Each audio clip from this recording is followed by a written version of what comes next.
नेता ने कहा कि अगर हमको सत्ता मिलती है तो हम हर घर में नौकरी देंगे। बोला ना, कितना घर है बिहार में बताओ? बिहार में कितना घर है मालूम है आपको? 2,75,00,000। कितना घर है? 2,75,00,000। यानी 2,75,00,000 जनता को नौकरी देना पड़ेगा ना। भारत सरकार के पास कितना नौकरी है? भारत सरकार के पास कितना गवर्नमेंट में नौकर है मालूम आपको? पूरा भारत सरकार के पास 55 मंत्रालय हैं। नौकर कितने हैं? 30,50,000। पूरे भारत सरकार में नौकर है 30,50,000। और तेजस्वी बोलता है कि बिहार में 2,75,00,000 लोगों को नौकरी दे देगा। अरे भाई, क्या कंपटीशन चल रहा है तुम में मोदी में लंबा लंबा फेंकने का? अच्छा, अभी अगर 2,75,00,000 लोगों को नौकरी देते भी है, समझिए, मान लिया, वरना बोलेंगे ओ इसी तेरा क्या। ठीक है, चलो, एक आदमी को तो कम से कम 25,000 देना पड़ेगा तनख्वाह। 25,000 देना पड़ेगा ना। अब 25,000 का अगर आप लगा लिए 2,75,00,000 तो करीब 8,28,000 करोड़ रुपए होंगे। कितना होगा? 8,28,000 करोड़ रुपए।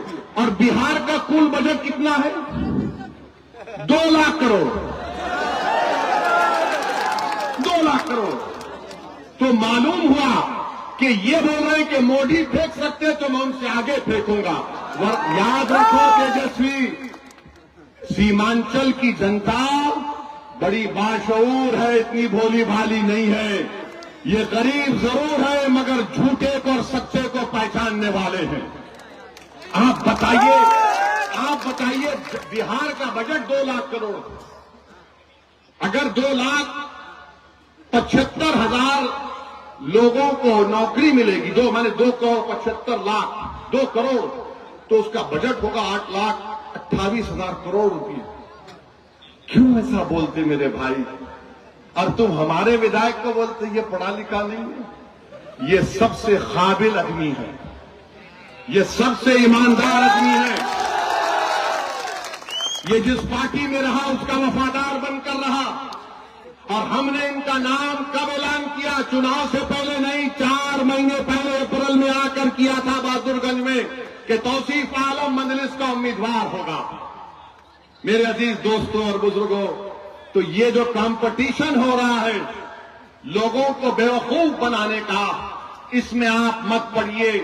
जो हमने आपके सामने रखा सीमांचल के लिए, ये चीजें हम हासिल कर सकते हैं। और जो लोग गठबंधन की बात कर रहे हैं, मैं उनसे पूछना चाह रहा हूं कि तुमने गठबंधन में मल्ला वीआईपी पार्टी को लिया, तुमने गठबंधन में मल्ला वीआईपी पार्टी को लिया और उसने इलेक्शन से पहले तेजस्वी के बाजू बैठकर कह दिया कि हम उप मुख्यमंत्री होंगे, मल्ला का बेटा उप मुख्यमंत्री होगा। मैं सलाम करता हूं मल्ला बरादरी को जो बिहार में 3 और 3.5% के दरमियान में है। मैं 17% हमारे भाई बहनों से, अल्पसंख्यक समाज से पूछना चाह रहा हूं, मेरे भाई, तुम कब अपनी जबान को खोलोगे? तुम कब तक सिर्फ असदुद्दीन ओवैसी को गाली दोगे? तुम कब तक मजलिस को बदनाम करने की कोशिश करोगे? याद रखो, मजलिस सीमांचल के घर घर में पहुंच चुकी है। मजलिस सीमांचल के नौजवानों, बुजुर्गों के और मां और बहनों की दुआओं में शामिल हो चुकी है। तुम्हारी गाली और तुम्हारी झूठ से फर्क पड़ने वाला नहीं है। इस सरजमीन पर इनकलाब लिखा जा चुका है और इनकलाब आएगा इंशाअल्लाह ताला। तुमने मजलूमों को दबाया, अब वही गरीब का बच्चा खड़ा होकर इंशाअल्लाह ताला क़यादत करेगा। मैं बहादुरगंज तेरा गाछ में खड़े होकर कह रहा हूं, क्या तुमको तौसीफ आलम के बाप का नाम मालूम है? क्या तुमको तौसीफ आलम के वालिद का नाम मालूम है? अब मैं तुमसे कह रहा हूं, जब एक मल्ला का बेटा उप मुख्यमंत्री बन सकता है तो क्या जमशेद आलम का बेटा मुख्यमंत्री नहीं बन सकता? क्या आदम का बेटा मुख्यमंत्री नहीं बन सकता? क्या मोहम्मद का बेटा मुख्यमंत्री नहीं बन सकता? क्या अबू बकर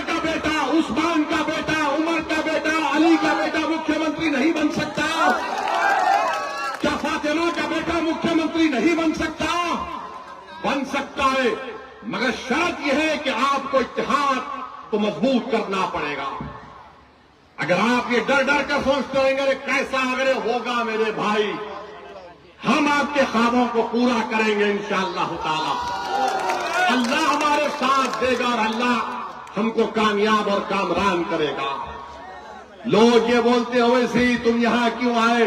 अरे मैं यहां पर आपको मुख्यमंत्री, आपको ताकतवर बनाने आया। अगर अख्तरुल ईमान अब्दुल रशीद सिद्दीक का बेटा नहीं बन सकता। जब 3.5% वाला कहता है कि मल्ला का बेटा बनेगा, तो 17% का हर नौजवान, हर मां बोलेगी मेरे बेटे को क्यों नहीं बन सकता, मेरा बेटा भी बन सकता है, मेरी बेटी भी बन सकती है। अब ये हम जब बात करते हैं तो इन सबको पेट में दर्द शुरू हो जाता है। ये क्या बात कर रहा है? बराबर हिस्सेदारी की बात होगी, सम्मान की बात होगी।